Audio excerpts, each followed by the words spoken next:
Finding derivatives for exponential and logarithmic functions provide unique challenges. This sequence of two resources considers finding the derivative for these transcendental functions. Part 1 considers the derivative of exponential functions. First, we look at exponentials with the base e, then look at exponential functions with any constant base. Part 2 considers the derivative of logarithmic functions. We explore the derivative of the natural logarithm, then expand to find the derivative of logarithms with any base. We start this resource by finding the derivative of the natural logarithm. In other words, if we consider the function y equals the natural logarithm of x, we want to find the derivative of y with respect to x. Recall that the natural logarithm is the inverse function of the exponential function with base e. So the function y equals the natural logarithm is equivalent to e raised to the power y equals x. We will use this representation to find the derivative of the natural logarithm. In order to find the derivative of e raised to the y equals x, we will use a process called implicit differentiation. Basically, it is using the chain rule. We want to find the derivative with respect to x of a function of some other variable, in this case, y.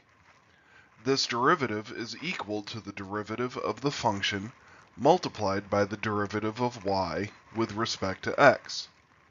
So we have the derivative with respect to x of e to the power y equal to the derivative with respect to x of x. Recall that e to a power is its own derivative. So the derivative with respect to x of e to the y equals e to the y multiplied by the derivative of y with respect to x. Also, the derivative of x with respect to x is 1. Solving for the derivative of y with respect to x, we divide both sides by e to the y. This leaves the derivative of y with respect to x equal to 1 over e to the y. We manipulated our original function definition of y equal to the natural logarithm of x to its equivalent inverse relationship, that e to the y equals x. This means that the derivative of y with respect to x is equal to 1 divided by x. Therefore, the derivative of the natural logarithm of x is 1 over x. Suppose we want to find the derivative with respect to x of the logarithm base a of x. Much like we used e to the x to discover the derivatives for exponential functions with other bases, we will use the natural logarithm to find the derivative for logarithmic functions with other bases. The change of base formula for logarithms states that the log base a of x is equal to the natural logarithm of x divided by the natural logarithm of a, which was the base of the original function. So the derivative of log base a of x is equal to the derivative of the natural logarithm of x divided by the natural logarithm of a.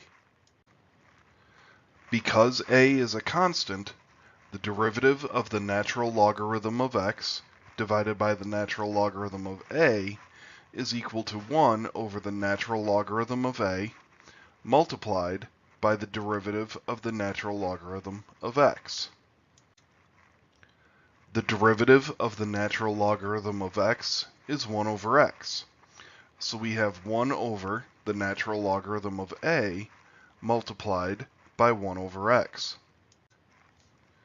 Therefore, the derivative with respect to x of the base a logarithm of x is equal to 1 divided by the quantity x multiplied by the natural logarithm of a.